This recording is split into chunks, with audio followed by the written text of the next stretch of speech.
Good morning and welcome to a stream of the ACT Chess Association online events, which are currently being held on livechess.org while ACT is in lockdown. My name is Sean Press. I organise these events on behalf of the ACT Chess Association and then produce these streams the day after, normally around 10 a.m. This one's slightly late, and I cover at least one game from the previous day's tournament.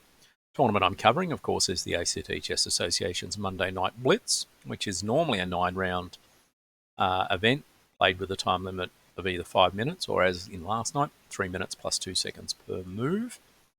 We had sort of 11-ish players take part, and it finished in a tie for first between Max Albert and Miles Patterson, who both scored 7 out of 8 in this case. Due to the small size of the field, the pairing engine finally ran out of puff going into round 9, so only 8 rounds were possible.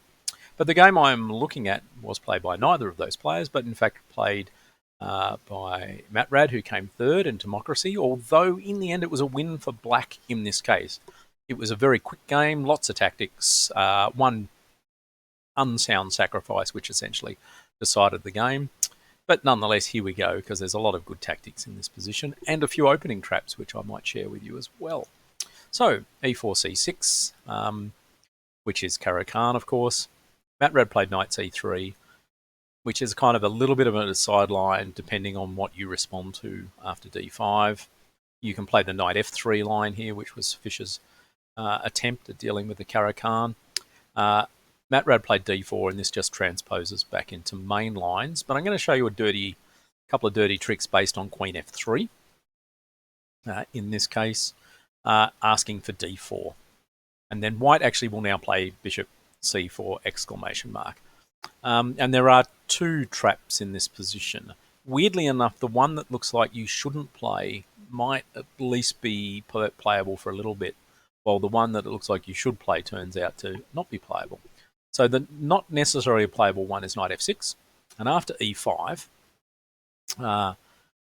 pawn takes pawn, less the knight moves, and you take on f7. Pawn takes, c takes. Now, I reached this position over the board years ago in a tournament being played in Dubbo, and got to this position here and started scratching my head about what I needed to, and then discovered over the board, even though it's previously well known, bishop takes f7 check. And the idea is when you drag the king up here, f takes g7 is a discovered attack from the queen, and of course, if you try and get out of check by moving the king, you can take the rook with check, except if you take the pawn here. But then bishop takes b2 just skewers the king and the rook. And when the king moves, for example here, queen g3 check, king goes here and you just take the rook. And you're just up a rook. Oh, not up a rook, sorry. You're up an exchange, king's out in the open. This position's quite good for white. So that's the first sneaky little trick in this position. Just remember to play bishop takes f7 here and you'll be fine.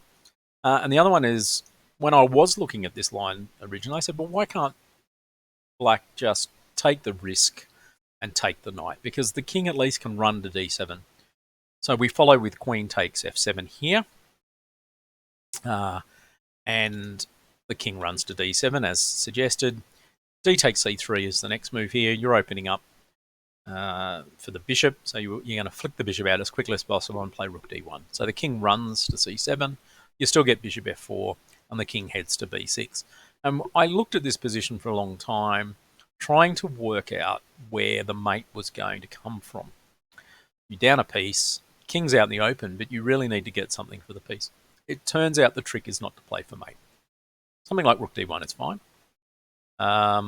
Queen's got nowhere to go, so you play bishop d7 to block, and then you play e5. And the idea here, of course, is you're going to try and just play e6 and win back the piece.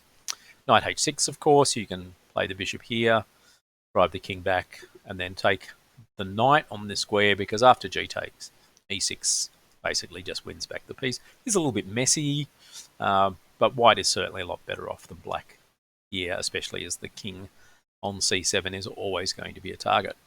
But returning to the main game, d4. So Matt Rad actually went for the main line here.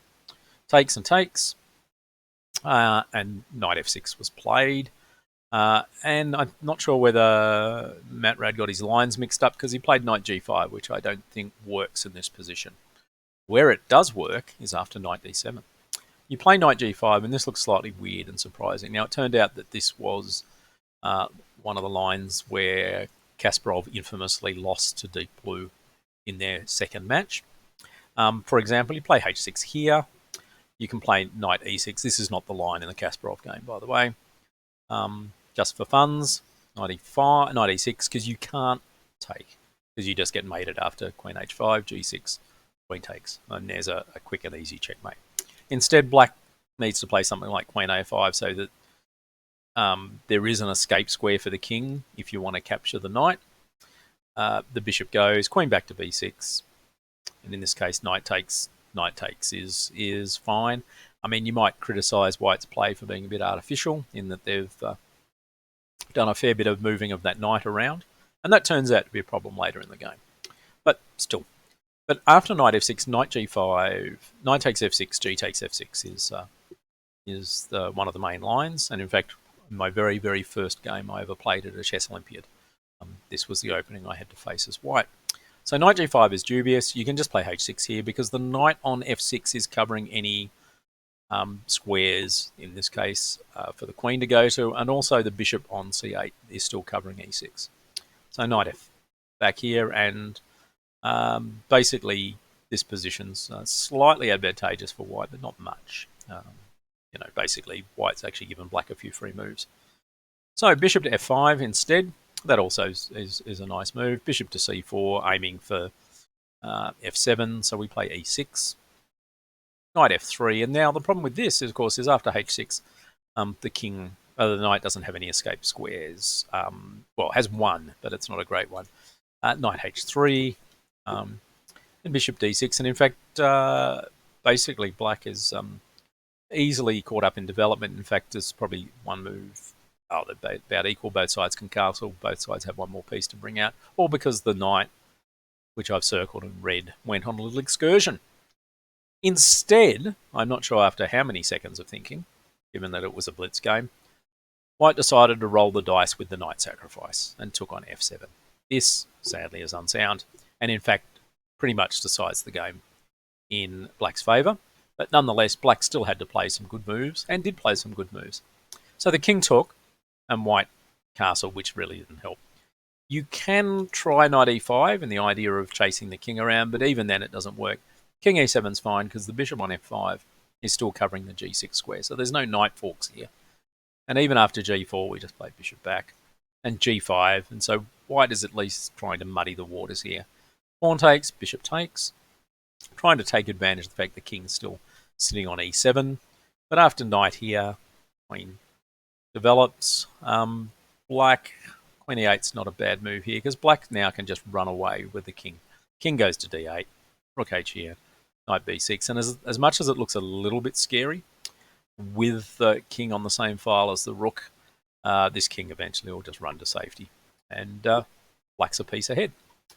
So, white castled, bishop to d6.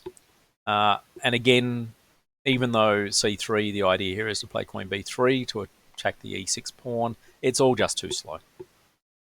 And black can just comfortably develop. Queen comes out, as predicted. Rook here. Taking on b7 doesn't seem to be that attractive at this point.